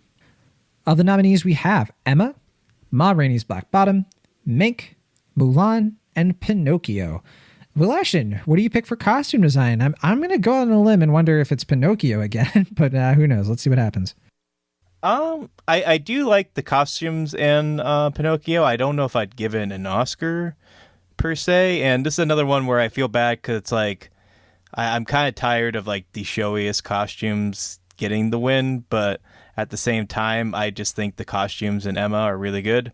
And I mean, even though it's like the obvious pick of like the period piece gets the best costume award, I think those are just really outstanding costumes. And like when I think back on, aren't they all period pieces? I mean, true, but I mean like the stuffy British period piece gets the costume award. You know what I mean? Like, it's just kind of expected. Which, I mean, I'm doing it no favors. I'm not really giving the movie a lot of credit, I guess, by kind of dismissing it when saying it should win. But I think the costumes are really outstanding here, and even though it continues a tradition, if it does win, of recognizing the kind of stuffy British film, I also think the costumes are quite good. But I do agree with you that Pinocchio, the costumes are good, and so are the costumes in Ma Rainey's Black Bottom. And and look, I'll say I think one of the reasons, and I also pick Emma. I'm kind of surprised we're agreeing on some of these categories. I wasn't expecting that, but the reason I pick Emma is because it's not as stuffy as you would expect from these period pieces. It actually sort of has stuffy is the wrong word. I apologize. Well, I think I know what you're talking about, because usually this time period or this period piece kind of film is stuffy, but that's why I think Emma is so good, because they found a way to sort of add like a weird, it's not punk rock for this character, but it is sort of like it's not Marie Antoinette. Exactly. Yeah. It's not anachronistic. They strike such a great balance. Like, it does feel of this world. It's not jarring of like, oh, I'm seeing somebody just trying to riff a modernized version of the story. No, it actually is kind of just turning up the saturation just a little bit on not just the character, but also what she wears. And it matches and it works really well. I also thought with Emma too, there's a really subtle thing where some of the costumes, they look like they're sort of wearing pajamas, that it doesn't look like the typical period piece kind of clothes that like fully covers them or feels like it's really like constricting them. They're kind of wearing flowier clothes. They're feeling, and it usually is in respect to like how times when they're feeling freer, times when they're feeling a little bit more enclosed in their corsets. It kind of goes back and forth. And they give Johnny Flynn an amazing hat. And so for that reason and plenty others, I give it to Emma for sure. Yeah, I think this is a pretty easy win. I imagine it's going to win in this category, but we'll see come Oscar Sunday. I would say that if I was doing the Oscar reels, of showing Emma for the costume design, one of the split seconds they got to show is when Mr. Knightley is like butt naked, right? And then they put all the clothes on him. That's how you do it. That's how you get people to come back next year. That's how you get viewers. I don't know if that's how you get wins for the category, but nevertheless. Best original song. This one... Yikes. So I did listen to all the songs here. Oh, I warned you about this. You did. You warned me. But I do like two of the songs. I like two of them, unironically. And, none of them are terrible or anything. It's just, well, one of them is. But anyway, of the nominees, we have Fight for You from Judas and the Black Messiah, Hear My Voice from The Trial of the Chicago 7, Husavik from Eurovision Song Contest, Low C from The Life Ahead, and Speak Now from One Night in Miami. Will, which do you pick for original song? Well, I haven't seen Life Ahead, to be fair, so I think I did listen to that song. I'm pretty sure I listened to all of these back again, and I don't remember it too well, so that probably is not a great sign of its quality or merit, but that is kind of the tradition of the Best Original Song category of late. But nevertheless, I am going to have to once again pick the film that I think is the weakest of the nominees, but has the best of the individual thing that is nominated for, and that is Eurovision, which I think, I don't think it's an amazing film. I think it's fine. Like, it's okay. I know a lot of people like it a lot, and more power to them. Last year was tough, and it was a silly comedy, and I hope it made it better. But I think the songs were generally pretty good, if not great. And I think this is no exception. So my pick for Best Original Song is basically the only one I remember, which comes from Eurovision. Look, we're agreeing quite a bit sequentially here, but I also am going with Eurovision, Husavik. And look, the main reason is because, first of all, this movie getting an Oscar, it's just funny. And I like to laugh. And I actually think the song is catchy and it's good. I think all the music in Eurovision is good. And it's not my favorite song from the movie, but it's one of the good ones. That said, it's one of the only ones on this list that isn't the tired civil rights pop song thing. And I'm a little disappointed that they did it with Judas and the Black Messiah, because that film is so much better than that. One Night in Miami, I get it. Not great. I'm talking about, like Selma having like that kind of thing, you know, Common doing a song, and like they have these good movies, and then they have to have this like song that's designed to be performed at the Oscars. And I'm just, look, there's nothing wrong with it inherently. It's just like again and again, and it feels performative. It just, it's a little cynical at this point. Exactly. They have like the same old. It kind of reminds me of like movies in the '90s that ended with like a pop song in the credits that just doesn't match the movie, right? Yeah. Why don't these songs have the title in the movie? That'd be, interesting, I guess. Well, the movie I'm thinking of too, in particular, is Mask of Zorro, my favorite film of all time. But Mask of Zorro has a Mark Anthony song in the credits, and it does not match the film. Do I still love the song? Of course. I listened to it billions of times as a kid. I listen to it today. But that doesn't mean it's a good idea to put it over the credits, regardless. They're kind of like bringing that back with these kinds of things, and I don't like it, personally. But Eurovision Song Contest, it works. Yeah. Would you pick that Mark Anthony song over most, if not all, the nominees here? Oh, 100%. Are you? Okay, fair not enough. even a question. That song actually is pretty good. And that song, at the very least, has the same vocal progression. Like the music of it does get repeated throughout the movie. It goes like, all right. And the actual score of the movie does that. So at least there's that. All right. So Mark Anthony, if you're listening, this is your Oscar from John Negroni. There you go. Yeah, you can reach out to us directly. But yeah. Best Original Screenplay. Of the nominees, we have Judas and the Black Messiah, Minari, Promising Young Woman, Sound of Metal, The Trial of the Chicago 7. This is kind of tough. I like almost all of these screenplays, most of these screenplays. One of them definitely stands out for me, but Will Ashton, which did you choose for the winner? I think I'm going to go with Minari, just because I really appreciate how that screenplay was able to be true to life and also develop the characters in thematically interesting ways.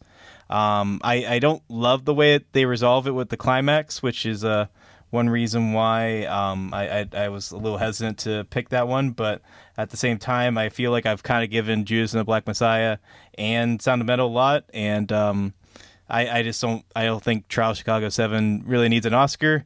And Promising Young Woman, I do think it's a really solid screenplay, and I can understand if it wins, but there's also some things with the end that I don't know if I respect, or I don't even know what the word would be. I don't know. Just the way that they incorporate cops in that movie, I don't think sits well with me, among other things. But I also at the same time respect what it's doing, and if that does win, I think it's fair. But I'm gonna go with Minari. We are 4 for 4, like on the last 4. I also am going to go with Minari here. I mean, that's not too much of a surprise. It's one of my favorite films of the year, as I've already mentioned. But I think what I find particularly impressive about Minari is that as an original screenplay, it's probably the bravest screenplay here. And I say that hesitantly because Promising Young Woman is not a film that doesn't require courage. I think it really, really is. Oh, of course, yeah. The only reason I don't pick it is because I think that it is a film that ultimately sort of caves on its premise. Like it does something really big and bold, but then it goes for the sort of Hollywood ending. Whereas with Minari... Basically, that's what I'm saying, yeah. Mm-hmm. Well, with Minari, I actually think I had similar issues with the climax when on the first watch. I kind of just didn't understand why it was ending the way it did. Didn't ruin the movie for me, but I was kind of like, it felt like a letdown. The second 2 times I've seen it, particularly with the third time, it just clicks now. I totally understand what he's going for. Now, that doesn't mean that everyone's, going to have the same takeaway from it if they watch it 3 times, but there is something about the way the ending, particularly with what happens with the grandmother character and with David and a shot of him running across a field, that it did take a little bit for me to really wrap my head around it in a way that my heart could get wrapped around it as well. That said, I struggled with this a little bit because I think Judas and the Black Messiah, also a fantastic screenplay, really great. The only reason I wouldn't pick it is because I think it lets down some of the side characters, particularly Dominique Fishback, I think is missing a few beats. And Sound of Metal's tough. Like this is the one where like I really think this screenplay, I just want to celebrate it because it's so original and it's so going against the grain and trying something different. I was gonna say, when I think about like the stuff that I really like in Sound of Metal, I just don't really think about the screenplay, I guess. What I think of is not necessarily the dialogue, for sure. What I think of is how it writes the reactions and what Riz Ahmed is doing. And I understand a lot of people will look, well, that's a lot of that is the performance. And maybe that's why ultimately I kind of do see Minari as having the stronger like dialogue, because it is balancing humor and it's balancing heart and drama as well. Particularly, there is a scene toward the end of Minari between Steven Yeun and Harry Yeon, and that is a devastating scene. It gets harder and harder to watch, and the dialogue is just unbelievable, like how they go through that entire sequence. Yeah, that's a very well-written scene, and I imagine that's a scene they'll show during the Oscar reel. Yeah, probably. But with Sound of Metal, I'm just thinking of between Riz Ahmed and Paul Raci, their conversation. I'm thinking of what he is talking about and dealing with Olivia Cook. I mean, it's just so great. And it's hard to compare the two films, honestly, where that's what these films have that I think Promising Young Woman kind of lacks, personally. I think that it's going for something a little bit different, a different feel. But ultimately, and I'm sorry I'm rambling quite a bit. Yeah, I mean, Promising Young Woman is kind of the flashiest script here, which I think might give it, if it doesn't go to Aaron Sorkin, I can understand it going to Promising Young Woman, which, I mean, it's an airtight script.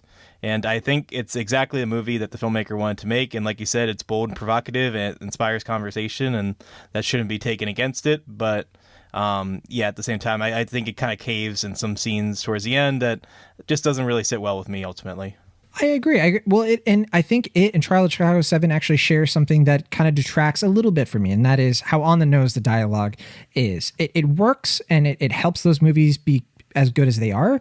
I do think Trial of Chicago 7, one of the things it does excel in is how it carries dialogue through otherwise pretty boring courtroom scenes. But I think the judge in the Trial of Chicago 7 is so cartoonish and written to be that I can't get on board with the movie being one of the best screenplays of the year. It doesn't work for me. It shouldn't be nominated just for that last scene. The way it's written should have disbarred it. Oh my goodness. Disqualified it. Yeah. Disbarred it. Well, I thought disbarred was a little more clever, but sure, you've disqualified, fine. 100%. But yeah, no. And then with Promising Young Woman, I think what I like the most about the dialogue in that film and the staging of it and sort of how everything kind of comes together, I think is in the conversation she has with the men in certain scenes, particularly with Alfred Molina. It's really strong stuff. Yeah. I mean, individual moments certainly stand out to me. And I think this probably has some of the best dialogue of all the movies nominated. So like I said, if it wins, totally understand. I get it. But then with Minari, I think what fascinates me about this movie and why it's one of my favorites of the year, if not my favorite of the year, is the fact that it's Lee Isaac Chung taking all of these personal family stories, taking things that, I was reading that like he had an Excel sheet of memories and just putting them together and finding the right dialogue for it that rang true, and doing this even though he thought he might get some pushback from his family. And that's something that I'm envious of, honestly. The fact that he could put himself so directly into a film like this, put his family on display like this, but do it in such a tasteful way, in a way that helps people and brings universality to people. I just think Minari is just working on another level. So I got to give it to Minari, even though, strong category here, especially compared to adapted screenplay, actually. But yeah. I would agree. Here's one of the big ones, our penultimate Best Director. We're getting down the line here. Are these the last two? Yeah, this is it. All right, here we go. Of the nominees, we have Another Round, Mank, Minari, Nomadland, and Promising Young Woman. I know all the directors here, except for Another Round's director. I don't know him off the top of my head, but Mank, we have David Fincher, Minari, Lee Isaac Chung, Nomadland, Chloe Zhao, and Promising Young Woman is Emerald Fennell.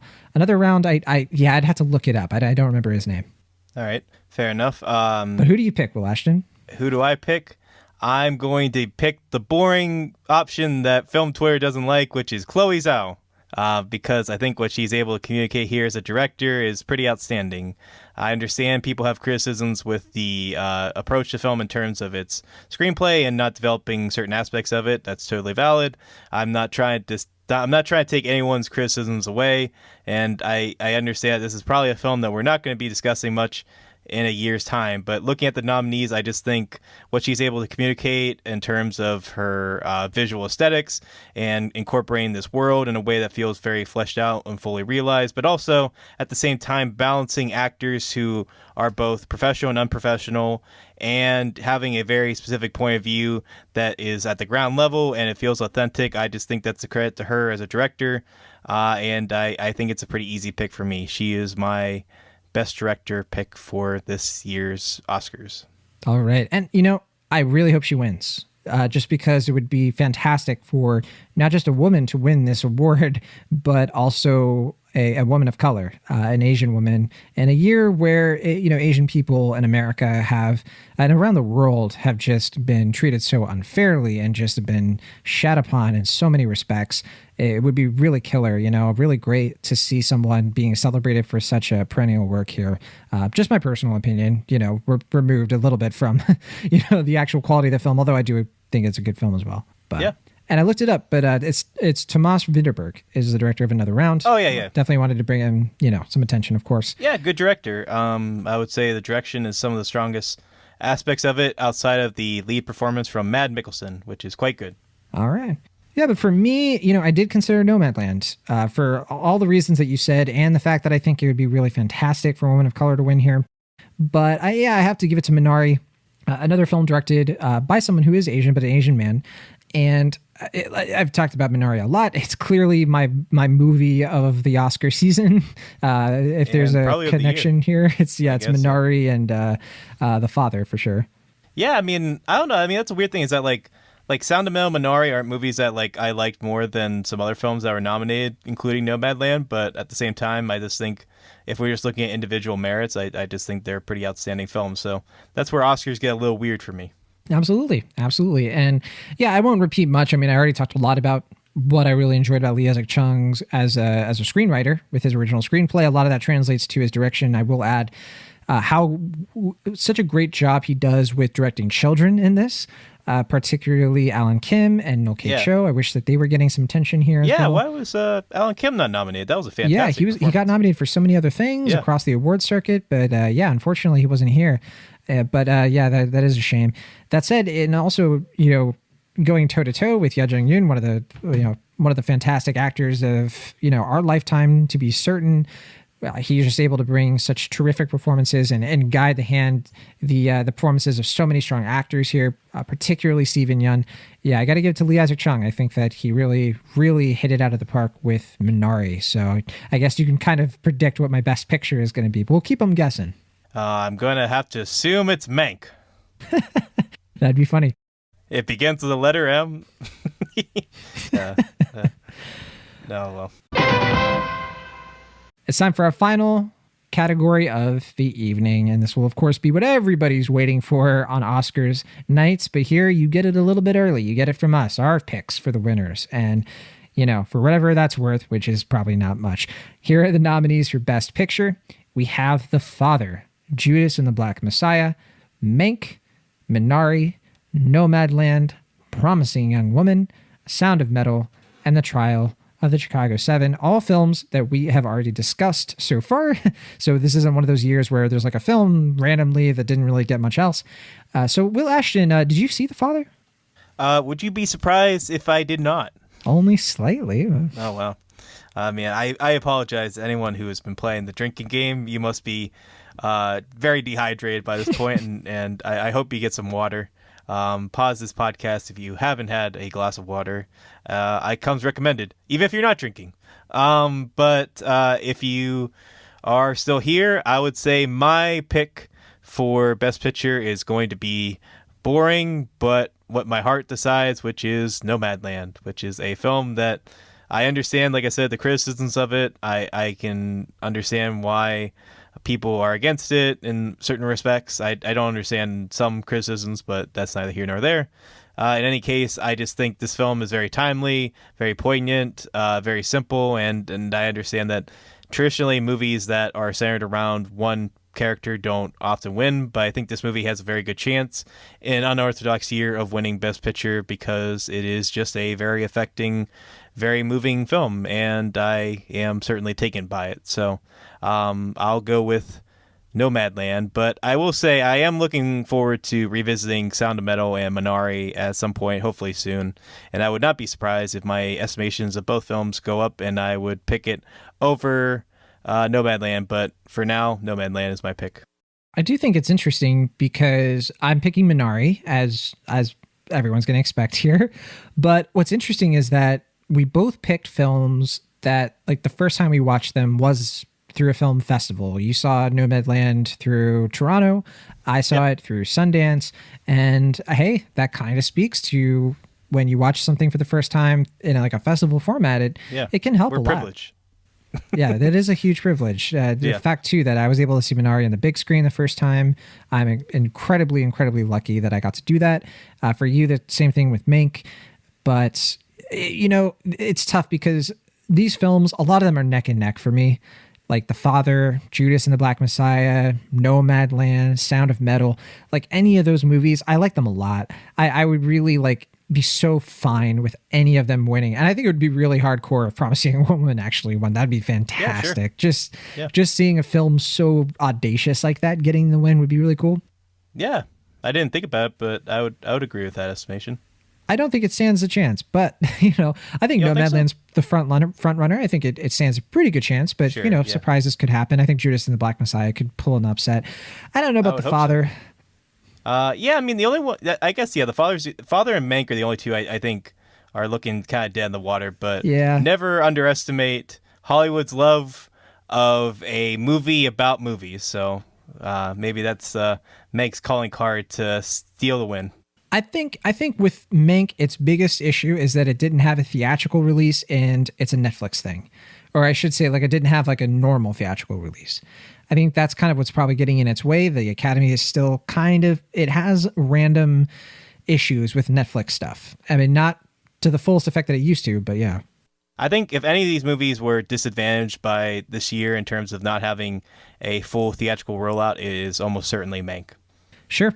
I think, though, with Sound of Metal and Trial of Chicago 7 is kind of like the villain this year. It's the Green Book, the 3 billboards. It's the kind of, white movie with like racism stuff in it that it's just the dated kind of retro look at important topics that are still relevant now. But like you were saying, like having this film in the same category, not for the same award as Judas and the Black Messiah, is like a joke. Because Judas and the Black Messiah is just so much better about this film, and it has Fred Hampton in it as well. So yeah, it does. I mean, And hey, look, no disrespect to Kelvin Harrison Jr., who plays Fred Hampton in Trial of Chicago 7. Not a bad movie. Look, Trial of Chicago 7, much, much better than the usual villain of the year, like the awards villain. I don't think it's a terrible film by any stretch. I just think it's pretty misguided. It's fine. Mean, I honestly think if they had a different ending, I would be a little bit more supportive of it. Sure. I'd agree with that. But I think it's not the kind of thing where if it won, I'd be like, all is lost. Nothing. It's never like that, to be clear. But look, these are all strong movies in at least one respect. They all have something going for them that is special, unique, that is particular to what's great about cinema. I just happen to think that Minari, for me, is the one that really stands out the most. I'm just sad that Da 5 Bloods is not here, because Da 5 Bloods represents my favorite genre, which is like an adventure film with something meaningful to say. Like that's like swashbuckling, treasure hunting, swashbuckling. That's where are those films? We don't get enough of them. And then Spike Lee went ahead and made it a fantastic one, and nobody cared after the summer. So yeah, I mean, do you think it would have done better if it was released in the fall or even the winter? Possibly, but I mean, wasn't Black Klansman kind of in the same position? And that did so much better. And I don't get it. I wonder if it's just because that took place in a time period, so it had more of like a civil rightsy kind of thing to it, and the Academy likes that. I don't know. I mean, if we're looking at like Netflix, I mean, they're behind Trial of Chicago 7 and they're behind Da 5 Bloods. And I mean, if they're campaigning, they're probably going to be campaigning for the later films, and subsequently, Mank and Trial of Chicago 7. Yeah, fair enough. Yeah, they came out later in the year, and they're fresher in the Academy's eyes. And subsequently, I mean, I didn't think it had a much chance of being nominated, but I am disappointed that I'm Thinking of Ending Things did not get any nominations because I like that film a lot. But neither here nor there. Yeah, well, if you're curious about the films that we liked the most out of the entire year, and trust us, there are plenty of other movies that we liked a lot more than the ones we discussed today, definitely check out the episode we did earlier in 2021, our top 10 films of 2020. But that is what we have to say about the Oscars 2021. Very excited to see who actually wins. I hope some of our picks make it, but even if they don't, always fun, Ashton, to talk about this stuff with you. Always a good time. Yeah, it's fun to discuss these movies, but our little dreamland where we get to make decisions. Yeah, we're hoity-toity and we're important and our opinions matter and all that stuff. I'm just surprised you decided to wear a tuxedo for this. No one can see you right now. I mean, you just gotta dress for the job you want, and I think that's the way I look at things. Hey, you're looking sharp. But all right. I appreciate it. Thank you. Thank you for listening. As always, hope you all enjoyed the Oscar ceremony. If you do happen to check it out as well, all of our information, if you want to connect with us, plug or get into some of the stuff we've been writing or working on, you can find our social media and everything in the show notes. We'll be back, of course, for the main show where we will not be talking about the Oscars anymore. Do not worry. The Oscar season is definitely ending. Thank goodness. The last time we'll be discussing my octopus teacher, presumably. Yeah, if you say that, but you never know, right? Thank you so much for listening to our show. Be sure to subscribe to Cinemaholics on your favorite podcast app of choice or find us on YouTube. See you all next time.